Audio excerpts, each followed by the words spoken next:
At 82, I've learned a lot about life, but there's one decision I deeply regret: moving into a nursing home. At the time, it seemed like the right choice. My family encouraged me, assuring me I'd be well cared for, and I trusted them. But once I settled in, the reality hit me hard. It wasn't what I expected. If you're considering a nursing home for yourself or a loved one, or if you've been told it's the safest or easiest option, please hear me out. Here are 6 things I wish I'd known before making this life-changing decision. These truths might surprise you, and if you know someone facing this choice, sharing this could make all the difference. Let's dive in. The hardest part of moving into a nursing home was empty the small room or the set meal times. It was realizing I no longer controlled my own life. At home, I had my routines. I decided when to wake up, what to eat, how to spend my day. I could take a walk, cook a meal, or relax in my favorite chair with a book. But in the nursing home, my time wasn't mine anymore.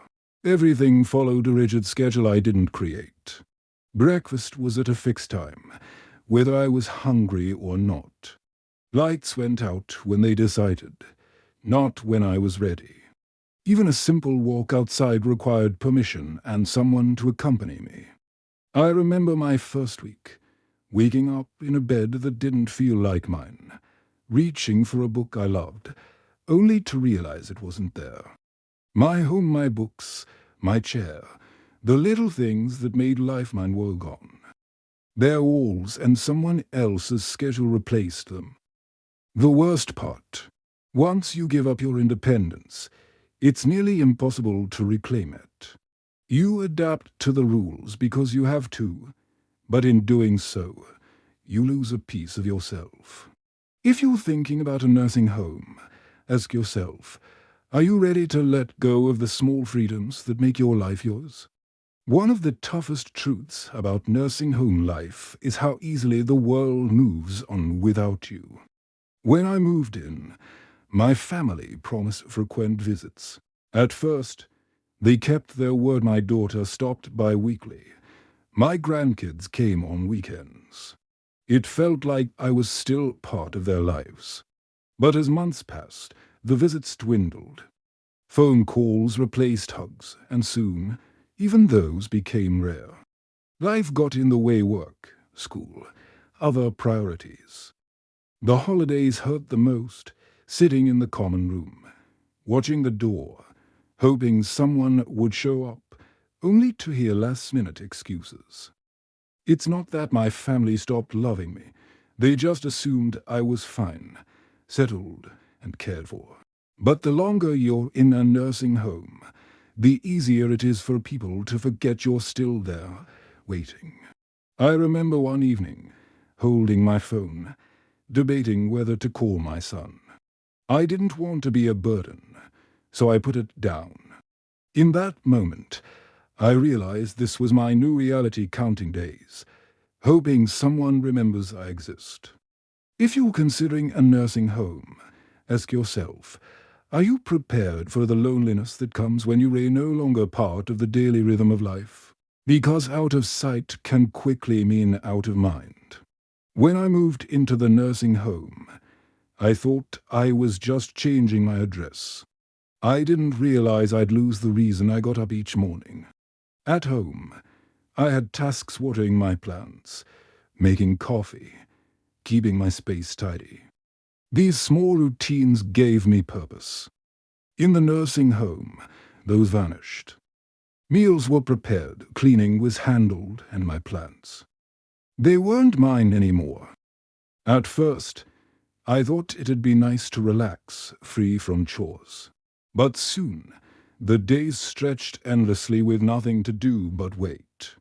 I saw it in others too. There was George, an 84-year-old former carpenter who used to build projects in his garage.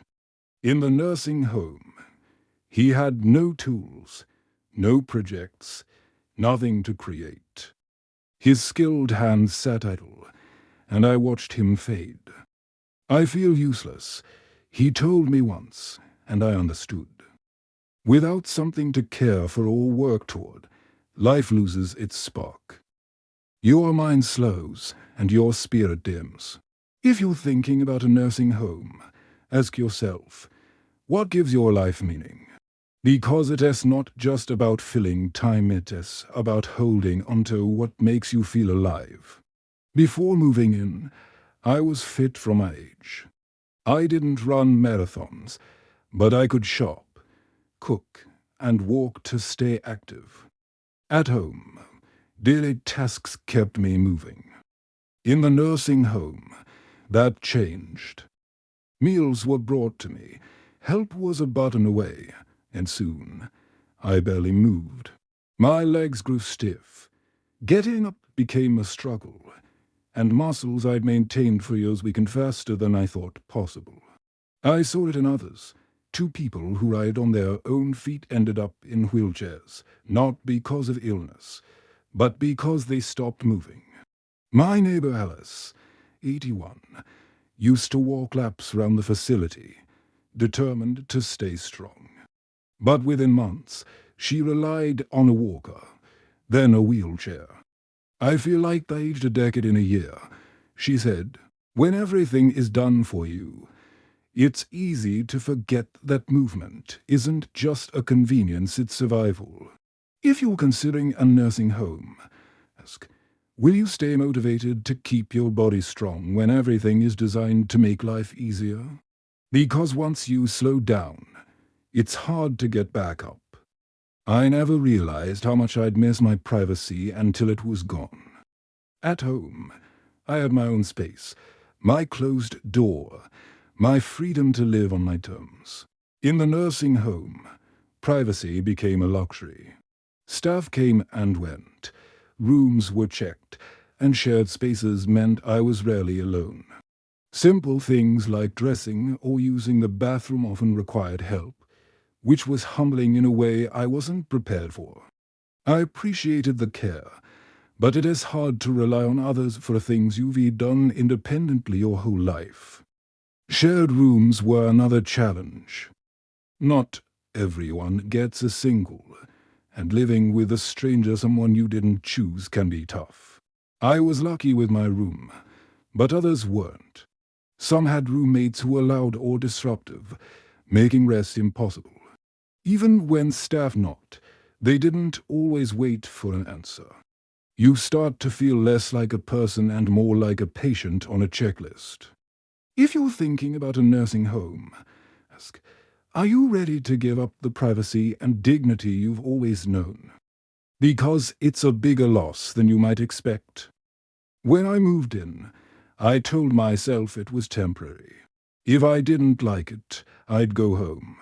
But leaving wasn't that simple. My house sat empty, harder to maintain from afar. My family started selling things they thought I didn't need, even talking about renting out my home. Physically, I wasn't as strong after months of less activity. The longer I stayed, the more I doubted I could manage alone. I met others who felt the same. They thought they'd try it out, but soon their homes were sold, their savings drained by care costs, and going back wasn't an option. The nursing home becomes your world, and the life you knew feels like a distant memory. No one tells you that moving in is a decision that's hard to undo. If you're considering a nursing home, ask, are you prepared for the possibility that living might be tougher than you imagine? Because once you settle in, the obstacles, financial, physical, and emotional, can feel insurmountable. Not all nursing homes are bad, and some people truly need the level of care they provide. But before you or a loved one make that decision, think hard about what you're giving up. If I could go back, I'd have fought harder to stay home. I would have explored ways to get support without sacrificing my freedom, and made sure I truly needed this step before taking it. Your routines, your independence, and your choices are worth preserving for as long as you possibly can. Thank you for listening. If this resonated with you, Please leave a comment sharing what you've learned or how you'll approach this decision. Your thoughts mean a lot. If you found this helpful, like, subscribe, and share it with someone who needs to hear it. Your support helps us keep sharing stories that matter. Until next time, take care.